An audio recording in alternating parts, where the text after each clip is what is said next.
Bathroom విషయం మీరు చెప్పినట్టు బాత్రూమ్ విషయం అడిగినాం. బాత్రూమ్లు సక్రమంగా లేవు అనే బట్టలు ఉతకడం అయితే నెల రోజుల దాకా బట్టలే ఉతకట్లేదు పిల్లలకు. Interviews, podcast, political ads, business ads, social media marketing, digital promotions. Contact KRTV 9281041008. Mail ID krtv.md@gmail.com.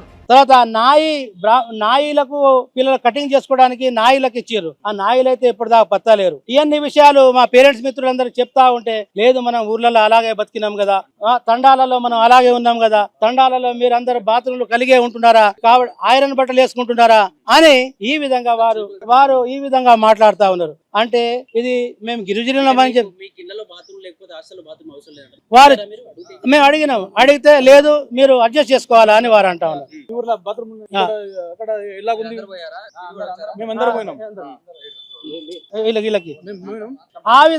ఈ విధంగా వారు దేనికి దానికి సర్దుముఖం చేస్తా ఉన్నారు. నేను గౌరవ చైర్పర్సన్ గారికి ఒకటి అన్నా, వాళ్ళ దగ్గర ఇంతమంది గవర్నమెంట్ ఇంతమందిని ఇచ్చిన తర్వాత మరి ఎంతమందికి మీరు మస్టర్ రోల్ ని మీరు రాస్తా ఉన్నారు? 4 వాచ్మెన్లు కావాలా? 4 వాచ్మెన్లకు మస్టర్ రోల్స్ మీకు ఉంటే మీరు మీ ముందు మాకందరికి చూపించమని చెప్పండి. తర్వాత 7 కేర్ టేకర్లు ఉన్నారని చెప్పేసి గవర్నమెంట్ ఇచ్చింది కదా, ఆ 7 కేర్ టేకర్లకు అపాయింట్మెంట్ లెటర్స్ ఇచ్చారా? ఇస్తే వాళ్ళకు జీతాలు ఇచ్చినప్పుడు బ్యాంక్ స్టేట్మెంట్లు ఏమన్నా మీరు షో చేశారా? వాళ్ళకి జీతాలు ఇచ్చారా లేదా అని చెప్పేసి ఈ విషయాలని మేము అడిగితే అక్కడ ప్రైవేట్ ఏజెన్సీ వాళ్ళు కూడా దీన్ని పూర్తిగా వాళ్ళు నిర్లక్ష్యంగా వేస్తున్నారు. పూర్తిగా నిర్లక్ష్యంగా వాళ్ళు సమాధానం చెప్తున్నారు.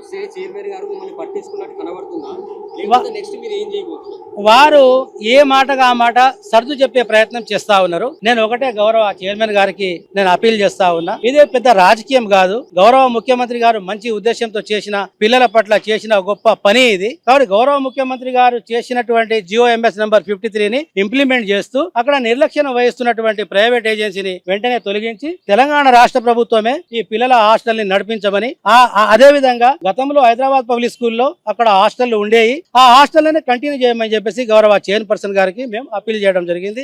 అదే విధంగా వారు కూడా మేము గవర్నమెంట్ కి రాస్తామని చెప్పేసి వారు చెప్పడం జరిగింది. ఏమన్నారు? ఒకవేళ ఇప్పుడు ఆమె చెప్పిన మాటలకు మీరు ఎట్లా స్పందిస్తారు చెప్పండి.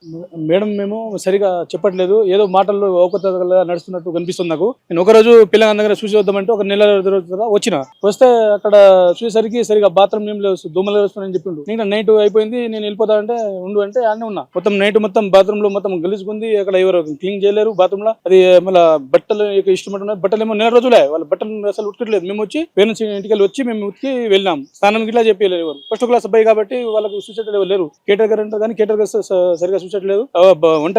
వంట చేసేటోళ్ళకి ఇట్లా వాళ్ళకు పట్టించుకోవట్లేదు. మేము మాట్లాడితే ఇట్లా ఉంటది, బడ్జెట్ లేదు కదా, ప్రభుత్వం దగ్గర బడ్జెట్ లేదు, ఏం లేదు. మీ ఊరు ఎట్లా ఉన్నారో అట్లా ఉండండి. మీ అక్కడ బాత్రూమ్ ఎట్లా ఉంటుంది ఇక్కడ అదే బాత్రూమ్ ఉంటది కదా అని అంటుంది. అట్లే ఉన్నది అని చెప్తున్నాము మేడం.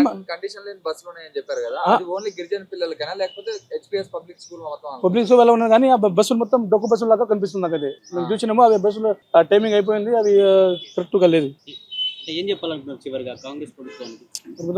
ప్రభుత్వం మనం పని చేసేటప్పుడు గవర్నమెంటే చేయాలి కదా, ప్రైవేట్ వాళ్ళకి ఇస్తే వాళ్ళు హీనంగా చూస్తారు. పిల్లలకు మనం మంచిగా సౌకర్యం కల్పించాలి. ప్రైవేట్ తీసి మంచిగా హాస్టల్ కొత్తగా కల్పించి వాళ్ళకు అదే స్కూల్లోనే హాస్టల్ ఉంటే బాగుంటది. ఇంకా ఇంతకుముందు ఉండేది కదా 2020 సంవత్సరంలో 2020లో మంచిగా హాస్టల్లో ఉండేదంట ఈ స్కూల్ వాళ్ళు, మంచిగా ఉండే. బయట ఉన్న వాళ్ళు ఇక్కడ చదువుతున్నారు, గేట్ దగ్గర వాక్మెన్ లేకుంటారు సరిగా. చైర్మన్ పట్టించుకోలేదు, మరి ముఖ్యమంత్రిని కలుస్తారా మీరు? అందరూ కలుస్తాం సార్, ఇంకా నా తర్వాత పోయి మంత్రి వాళ్ళు కలిసి మాట్లాడాలనుకుంటున్నాం.